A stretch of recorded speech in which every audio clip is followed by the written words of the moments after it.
When I came back 3 days early from my work trip, my toilet, bathroom, and kitchen were being torn up.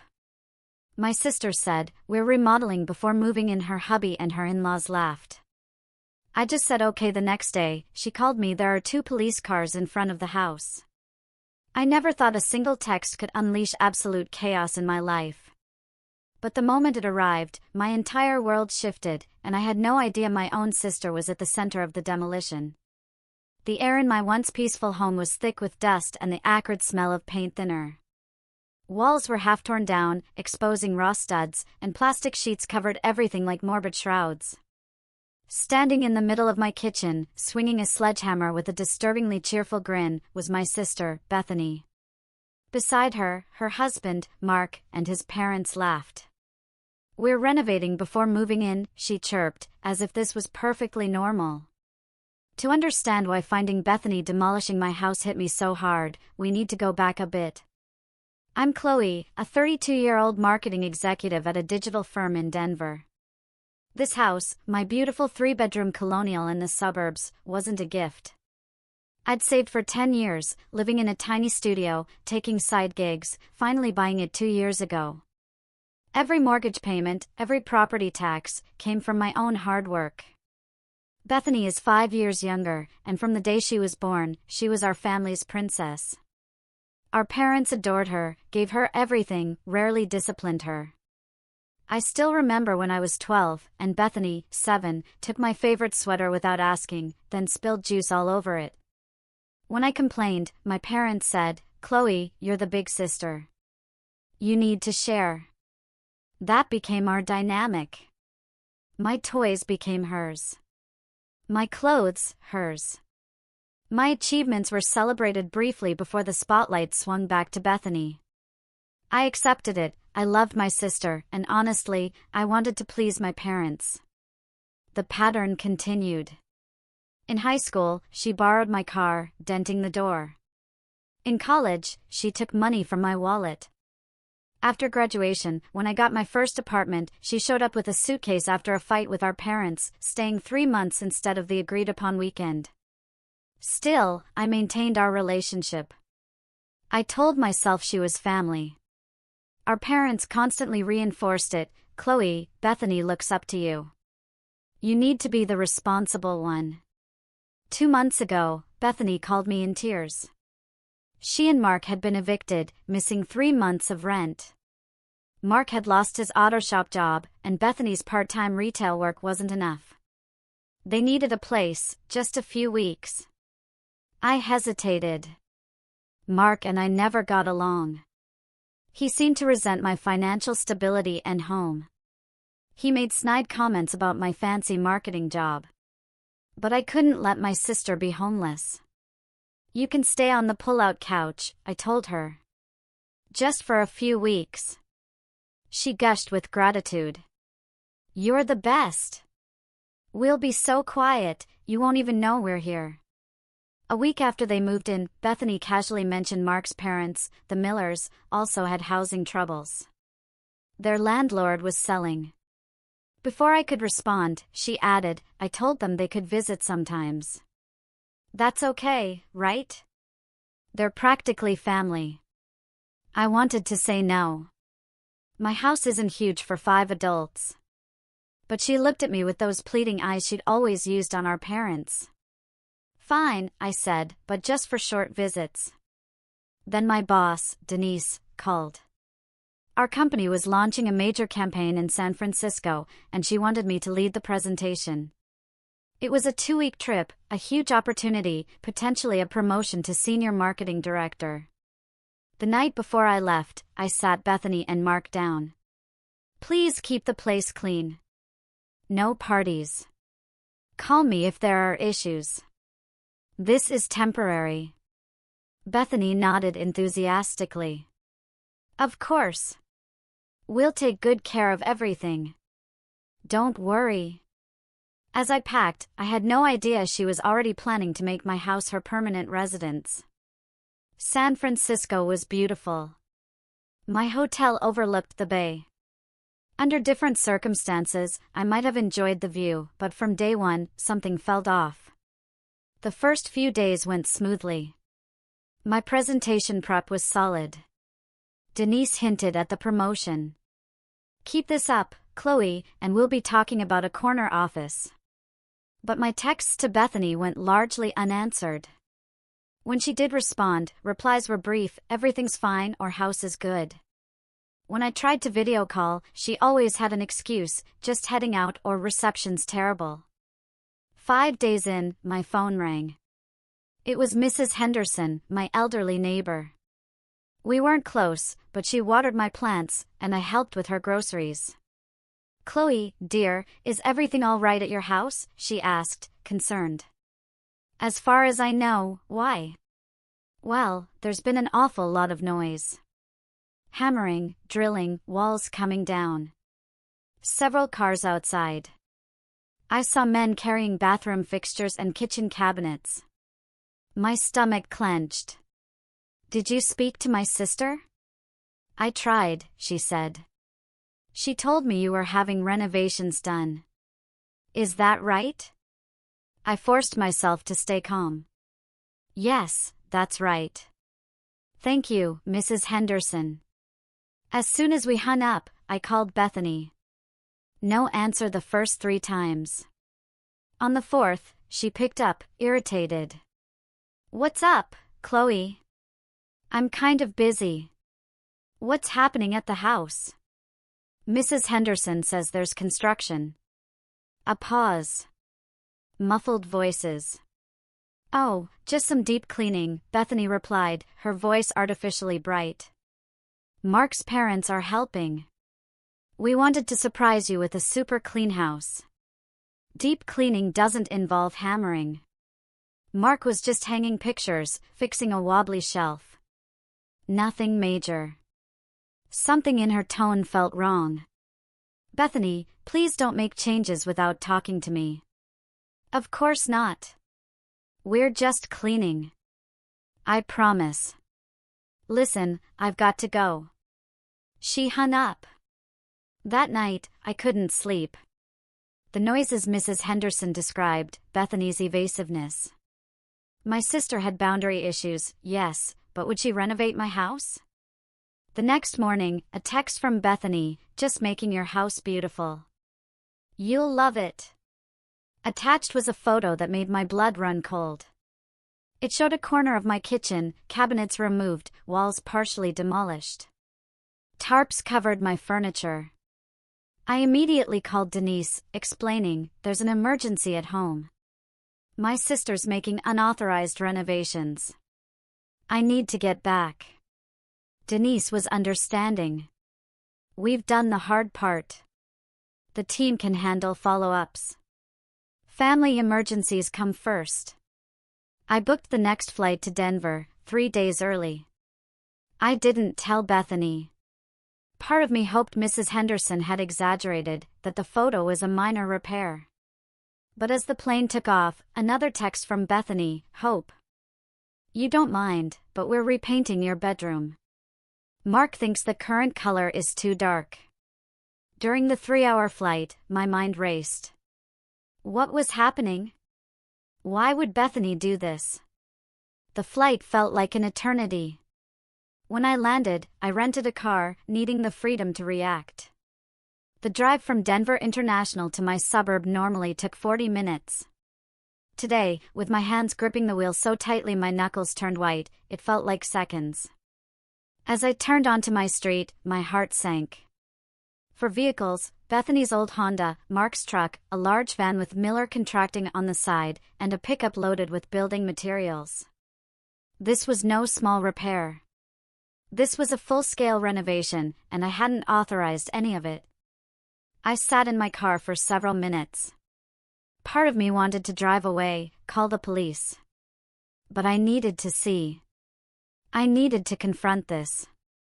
With trembling hands, I took my house key. The doorbell had been removed. I took a deep breath, unlocked the door, and stepped inside. The smell hit me first, dust, paint fumes, something acrid. Then the visual shock. My beautiful entryway was unrecognizable. The hardwood floors were covered in plastic, splattered with paint. Walls were half stripped of their tasteful gray, patches of garish yellow beneath. I moved further in, each step revealing more devastation. Living room furniture pushed aside, covered. Sample paint swatches, bright orange, neon green, dark purple, covered a wall. But the bathroom truly horrified me. The door was gone. Inside, total destruction.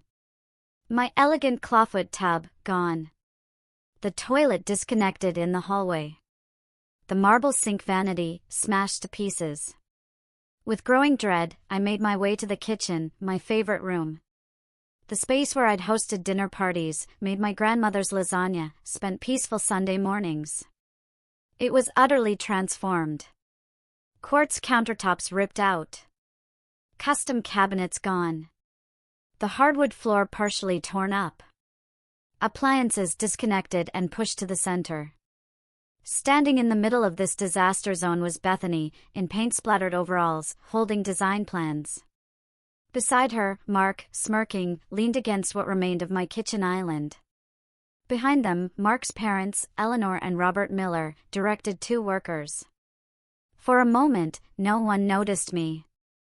I stood frozen. Then, Bethany looked up. Instead of guilt, her face lit up. "Chloe! You're back early," she exclaimed, as if I'd interrupted a surprise party. "We wanted to have more done." "What? What have you done to my house?" I whispered, my voice choked.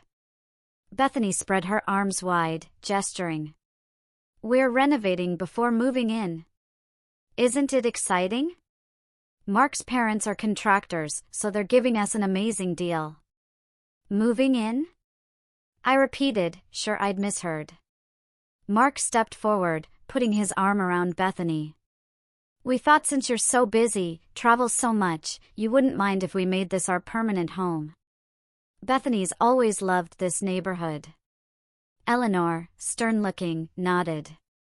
The layout was all wrong for a family anyway. Opening everything up, making it more modern. Robert added, that bathroom was outdated. "Who needs a tub? We're putting in a walk-in shower." They all looked at me expectantly, waiting for gratitude. When I didn't respond, they exchanged glances, then burst into laughter. "Your face!" Mark hooted. "You look like you've seen a ghost." Bethany wiped away tears. "Don't worry, sis. We know what we're doing. This place is going to look amazing." I couldn't process it. They had invaded my home, destroyed my property, and now laughed at my distress. 1,000 responses ran through my mind. Instead, I said the only word I could manage. "Okay." Then I walked to my bedroom, needing a moment. But even this sanctuary was violated. My bed was pushed to the center, covered in plastic. My dresser drawers open, clothes spilling out. Walls prepped for painting, my sage green covered in primer. I opened my closet. My belongings were shoved haphazardly. Photo albums, books, mementos piled in disorganized heaps. I searched frantically for the wooden box containing my most precious possessions, my grandmother's ring, letters from my late father, photographs. After 10 minutes, I found it, beneath a stack of sweaters. The lock was broken. Several items were missing, including my grandmother's gold locket. With trembling hands, I sat on the edge of my covered bed. This wasn't just a renovation. This was a hostile takeover. There was a knock. Bethany entered without waiting. "So, what do you think?" she asked, gesturing. "We're thinking light blue for the walls.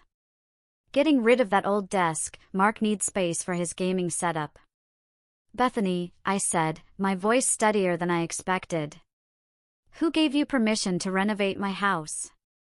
She laughed. "Come on, Chloe. We talked about this. You said we could stay. I said you could stay temporarily on the pull-out couch. I never said you could move in permanently." And I definitely never said you could tear apart my house. Bethany's smile faltered. But you're never here. Always working or traveling. It doesn't make sense for you to have this big house all to yourself when we need the space. This is my house, I said firmly. I paid for it. My name is on the mortgage. Don't be so selfish, she replied, her voice taking on the wheedling tone she'd used with our parents. We're family. What's yours is mine, right? That's what Mom and Dad always said. I took a deep breath. I need you to stop the renovations immediately.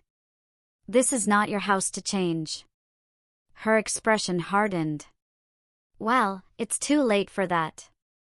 The bathroom's gutted. We've put deposits down.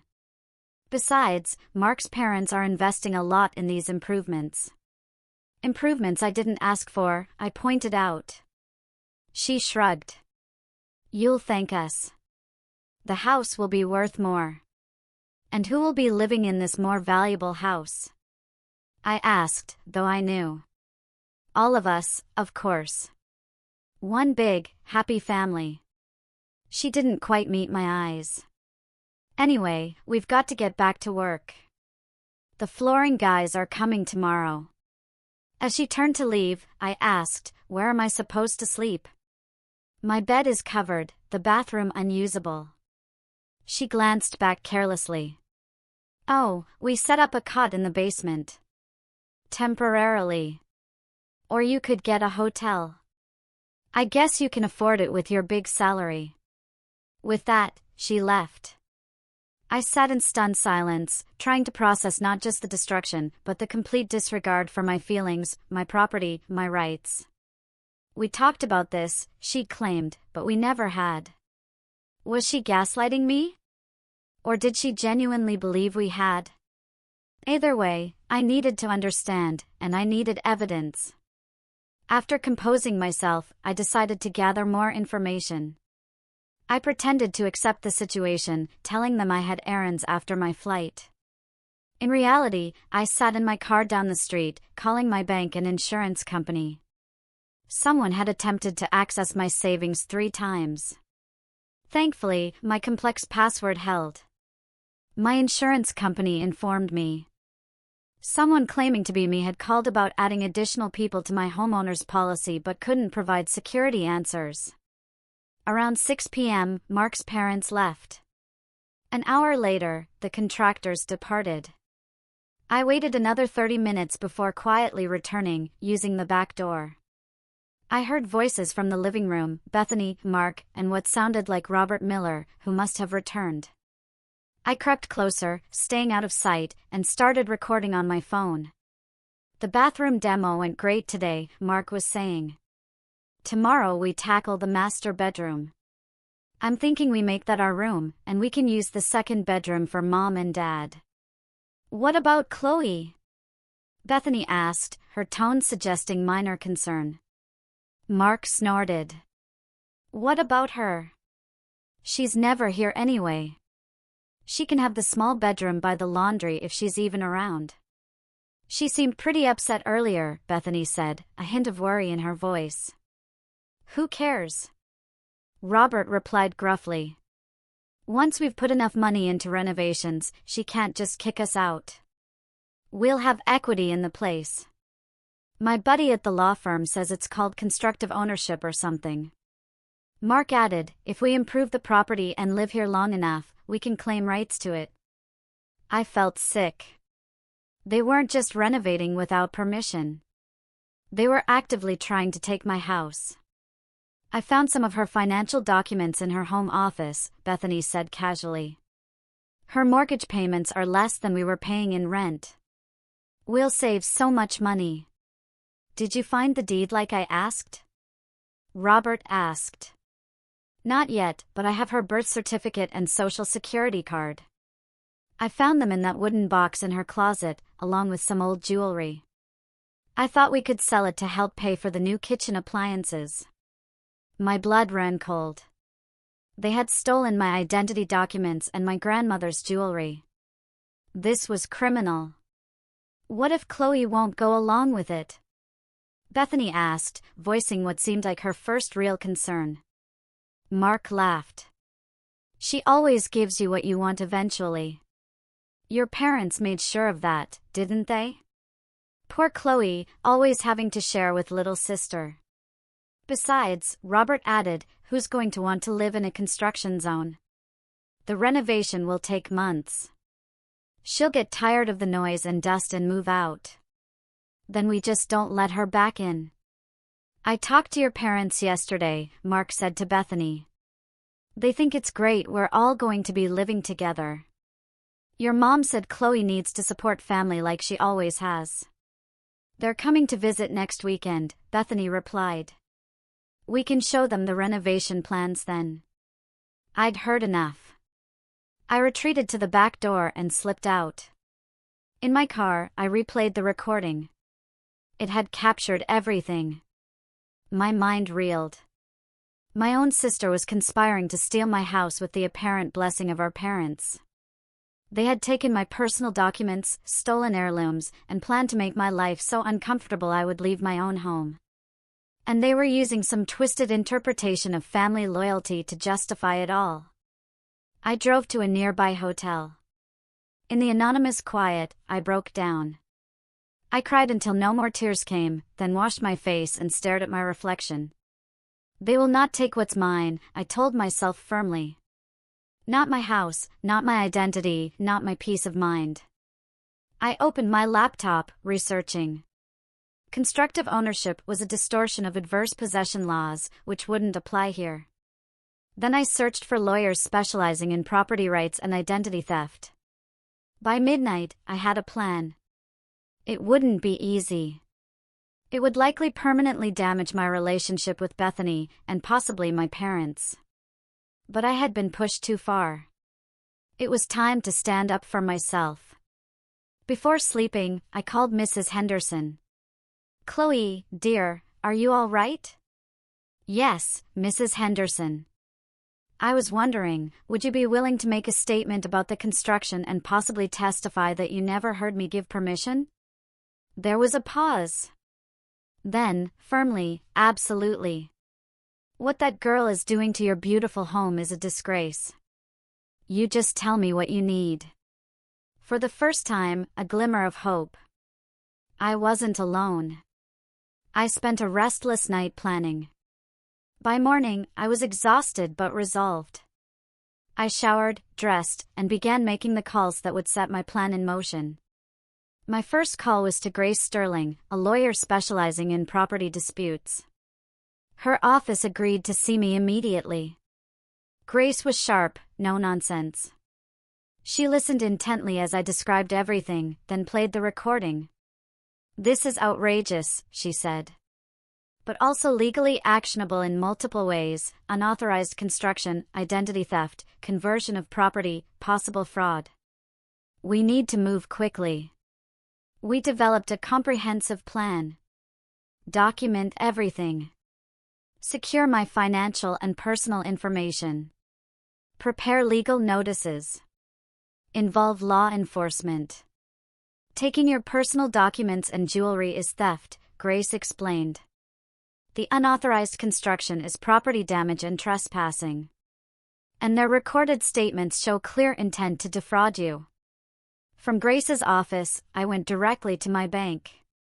I met with the branch manager, closed all existing accounts, and opened new ones with enhanced security. I placed a freeze on my credit and set up fraud alerts. Next, I visited the local police station to file a report about the theft. Detective Anya Sharma listened sympathetically. Family situations can be the most difficult, she said. But what they're doing is clearly illegal. We'll send officers with you tomorrow morning to document the damage and recover your stolen property. Tomorrow? I asked, anxious. Detective Sharma nodded. We need to prepare paperwork. And honestly, it's better to let them continue thinking they're getting away with it, documenting everything they do. I spent the rest of the day taking care of practical matters. I found a short-term rental apartment. I contacted my home insurance to report the unauthorized renovations. I updated Denise, requesting a few more days off. "Take whatever time you need," she said. "Your home is at stake." I also called the city building department. Mr. Thompson, the inspector, confirmed my suspicions. No permits had been filed. "Unpermitted bathroom and kitchen renovations can be dangerous and costly," he explained. "We'll send someone to inspect tomorrow with the police." By late afternoon, one difficult call remained: my parents. I dreaded it, knowing their blind spot for Bethany. Still, they needed to hear the truth from me. My mother answered. "Chloe? Bethany told us you're back early. Is everything okay?" "No, Mom. Everything is not okay," I replied, my voice steady. "Bethany and Mark have essentially gutted my house without permission. They've taken my personal documents and some of my jewelry. They're planning to force me out and take over my home." A long silence. Then my mother sighed. "I'm sure it's not that bad, honey. Bethany said they're just helping fix things while you're busy. You know how she likes decorating." "This isn't decorating, Mom. My bathroom is destroyed. My kitchen half demolished. They've taken over my bedroom. They stole Grandma's locket." "I'm sure she was just borrowing it," my mother said dismissively. "You two have always shared everything. I never shared my house with her. I never gave permission for any of this." My mother's voice hardened. "Family helps family, Chloe. You have that big house, and Bethany and Mark need a place. Can't you just be generous?" Her words stung, confirming what I'd heard in the recording. My parents supported Bethany's takeover. "Mom, I've been generous my entire life, especially with Bethany. But this goes beyond generosity. This is about respect for my property and my boundaries. I'm going to have to take legal action." "Legal action against your own sister? What would your father say?" "He'd say the same thing you're saying. That I should give Bethany whatever she wants because she's family. But I can't do that anymore, Mom. Not with my home. You'll regret this, Chloe.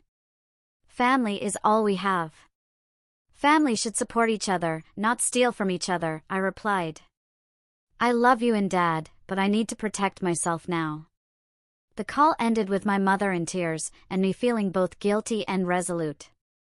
I had expected this, but it hurt nonetheless. That evening, I returned to the hotel with takeout and my laptop. I created a detailed inventory of everything in my house, with pre-renovation photos. I wrote down every conversation with Bethany about her staying, emphasizing the temporary nature. I also prepared for a prolonged legal battle, mapping out my finances. Before bed, I texted Bethany, "I'm staying at a hotel since the house is unlivable. We need to talk about this tomorrow." Her reply came quickly, "Don't be so dramatic. The house is fine. But whatever. See you tomorrow." Her dismissive tone strengthened my resolve. For too long, I had allowed Bethany and my parents to disregard my feelings. That ended now. I set my alarm for 6 a.m. Standing up for myself wasn't selfish. It was necessary. I woke before my alarm. After a quick shower and coffee, I met Detective Sharma and Officer Lee in the police station parking lot at 7:30. "We have the warrant to enter and recover your stolen property," Detective Sharma explained. "The building inspector will meet us there." Grace joined us, a folder of legal documents in hand. "I've prepared an eviction notice and a cease and desist order for the unauthorized construction. Once we document everything, we'll serve these papers." We agreed to arrive separately.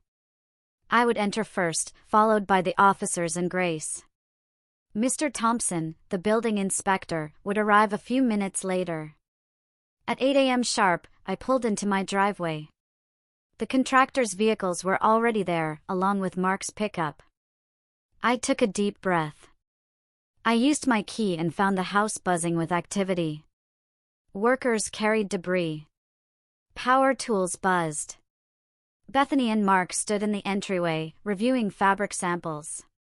"Chloe," Bethany said, looking up. "You're back. Look at these curtain options. Navy blue would look amazing with the new wall color." Before I could respond, Detective Sharma and Officer Lee entered behind me, followed by Grace. Bethany's expression shifted from surprise to confusion. "Who are these people?" "I'm Detective Sharma with Denver PD," the detective said, showing her badge. "We have a warrant to search these premises and recover stolen property belonging to Chloe." Mark stepped forward aggressively. "What the hell is this? You called the cops on us?" He glared at me with undisguised hatred. "I didn't give permission for any renovations," I said calmly. "And someone took my personal documents and my grandmother's jewelry."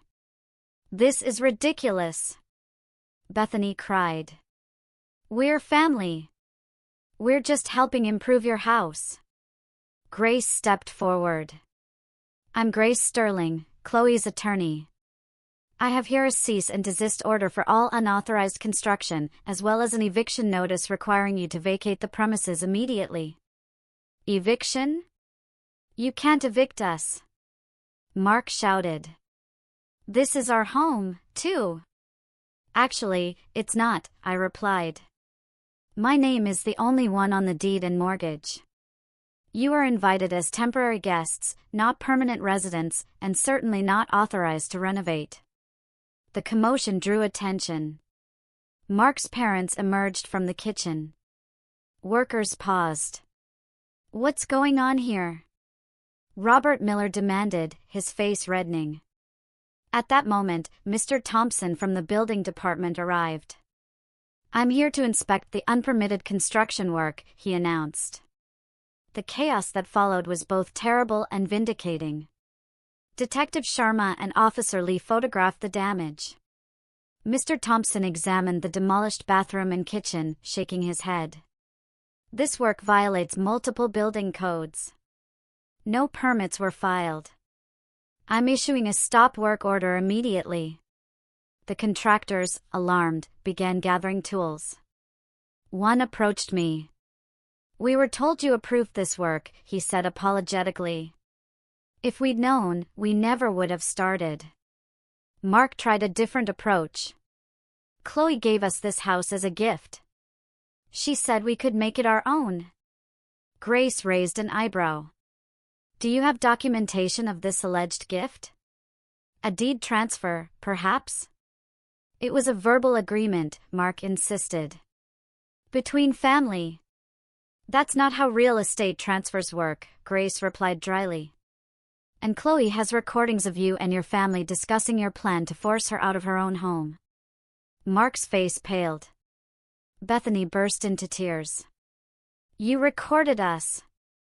How could you spy on your own sister? How could you steal my house?" I countered. "How could you take Grandma's locket and my personal documents?" Detective Sharma returned from my bedroom, holding a small box. "We found these in the nightstand of the room Mr. and Mrs. Miller are using," she said, opening it to reveal my birth certificate, social security card, and several pieces of jewelry, including my grandmother's locket. "Those are mine," I confirmed, relief washing over me. Bethany's tears stopped, replaced by cold anger. "You always were selfish, Chloe. Mom and Dad said we needed to share, but you never learned that lesson, did you?" "Sharing is voluntary," I replied. "What you're doing isn't sharing, it's taking. We put money into this place." Robert interjected. "We've invested thousands in materials." "Without permission," Grace pointed out. "That doesn't give you ownership rights. In fact, you may be liable for the cost of restoring the property to its original condition." The situation escalated quickly. Mark shouted threats. Bethany alternated between crying and accusing me. Eleanor frantically gathered belongings while Robert argued loudly with the building inspector. Through it all, I remained calm, supported by Grace and the officers. When Mark stepped toward me aggressively, Officer Lee moved between us. "You have 2 hours to collect your personal belongings and vacate the premises," Detective Sharma announced. "We'll remain here while you do so." "And where are we supposed to go?" Bethany demanded. "That's not Chloe's problem," Grace said firmly. "You had a place to live before you decided to commandeer hers." As they reluctantly began collecting things, Bethany made one last appeal. "Mom and Dad will never forgive you for this." "Is that what you want? To destroy our family?" For a moment, doubt crept in. Was I overreacting? Then I remembered the recording. Their callous plan. The theft of my keepsakes. "You destroyed our relationship when you decided to steal from me instead of asking for help," I said quietly. "I would have helped you find a place. Loaned you money. But you chose deception and theft over honesty." Bethany had no response. 2 hours later, they were gone. The contractors removed their equipment after Mr. Thompson spoke with them. Detective Sharma took statements and assured me they would investigate the identity theft and property conversion. As the police car pulled away, I stood with Grace, surveying my house. It looked the same from the outside, a modest colonial with blue shutters. But inside was devastation that would take months and thousands to repair. "What happens now?" I asked Grace. "Now we document everything for insurance and potential civil action," she replied. "I'll file a restraining order. You'll need to change your locks immediately." I nodded, exhausted but relieved. The confrontation was over, but the rebuilding was just beginning. For my house, and possibly for my family. As Grace drove away, my phone rang. It was my mother. I took a deep breath, ready. "How could you?" My mother's voice trembled with anger. "Bethany called us in tears. She said you had the police throw them out on the street." "Is that who you've become, Chloe? Someone who calls the police on her own sister?" I leaned against the porch railing, surveying the garden I'd planted last spring. "Mom, Bethany and Mark were destroying my house without permission. They stole my identity documents and Grandma's jewelry. What would you have had me do?" "Family works things out privately," she insisted. "Your father and I are devastated. Bethany says you wouldn't even discuss it." "That's not true," I replied, steady. I tried to talk to her. She dismissed my concerns. I overheard them planning to force me out of my own house. My mother scoffed. "She would never do that. You've always been jealous of Bethany, always complaining that we favored her." The accusation stung, but I recognized it as a deflection. "Mom, I have recordings of their conversations. I have police reports documenting the theft and property damage. This isn't about childhood jealousy." "Recordings? You spied on your sister," my mother sounded scandalized. "In my own home, which she was demolishing without permission," I pointed out. "Mom, I need to know. Did you tell Bethany it was okay for her to renovate my house and move in permanently?" There was a telling pause. "We might have mentioned that it would be nice if you two could live together. You have all that space, and Bethany and Mark have been struggling. So you encouraged this?" Another pause. "Not the renovation, exactly, but yes, we thought it would be good for both of you to share." The confirmation hurt. "Mom, I worked for 10 years to afford this house. It's mine. If Bethany needs housing help, there are ways to address that without taking over my property."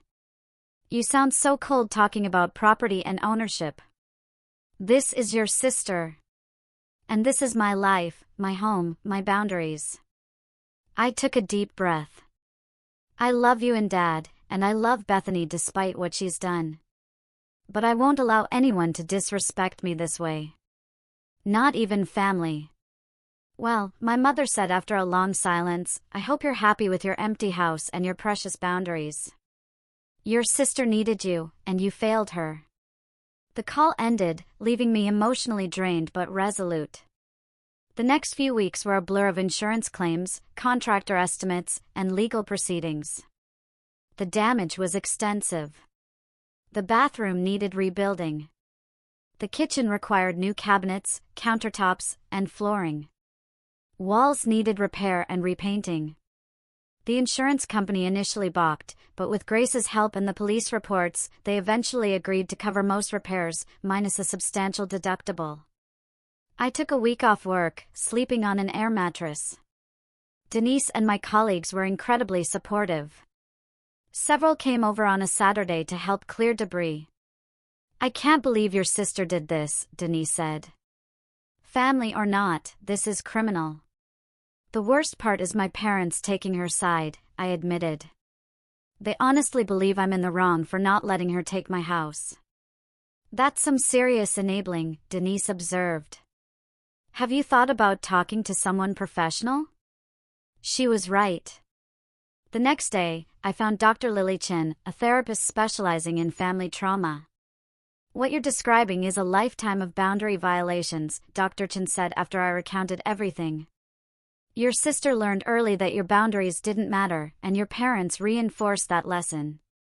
This house incident is just the most extreme example of a pattern that's been in place since childhood. Over the following months, as my house slowly came back together, I also began rebuilding my sense of self. Dr. Chin helped me recognize the patterns and develop strategies for healthy boundaries. The legal consequences for Bethany and Mark were significant but not severe. They were ordered to pay restitution for damages not covered by insurance.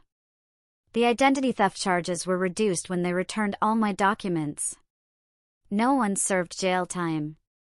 For months after the confrontation, my mother called. Her voice sounded different, less defensive. Your father and I visited Bethany and Mark in their new apartment yesterday, she began.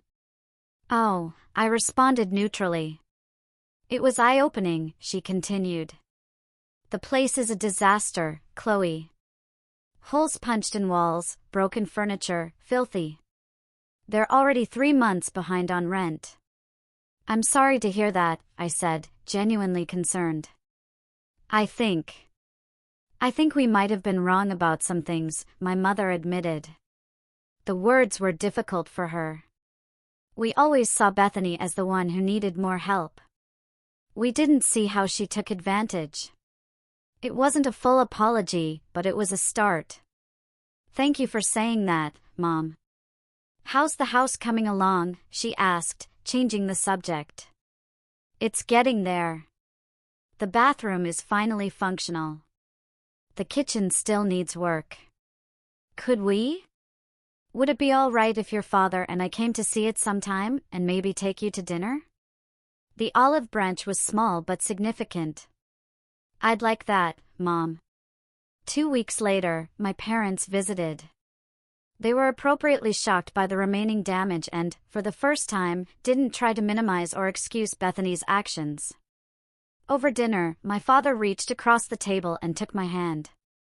We didn't protect you the way we should have, he said, his voice rough with emotion.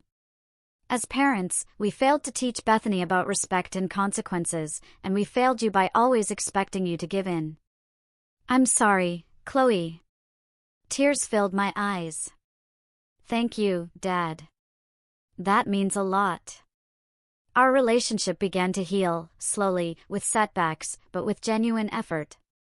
As for Bethany, she eventually reached out 6 months after the incident. We met at a neutral coffee shop. I've been in therapy, she said. Turns out I have some issues with entitlement and boundaries. I nodded. What I did to your house was wrong, she acknowledged. At the time, I genuinely believed I was entitled to it. That's messed up. I know that now. It is, I agreed. But I appreciate you saying it. Mark and I split up, she added. He wanted to sue you for the renovation costs. When I said that was crazy, he got really angry. That's when I finally saw what everyone else had been seeing. We talked for 2 hours, covering painful ground, but also finding moments of the connection we'd had as children. I didn't invite her to stay with me, and she didn't ask. Instead, I helped her find resources for affordable housing and recommended her for an entry-level position at a company where a friend worked. Small steps toward independence that she would have to maintain herself. A year after the renovation disaster, my house was finally restored, in some ways better than before. I'd made updates I'd been planning anyway, choosing every fixture and finish myself.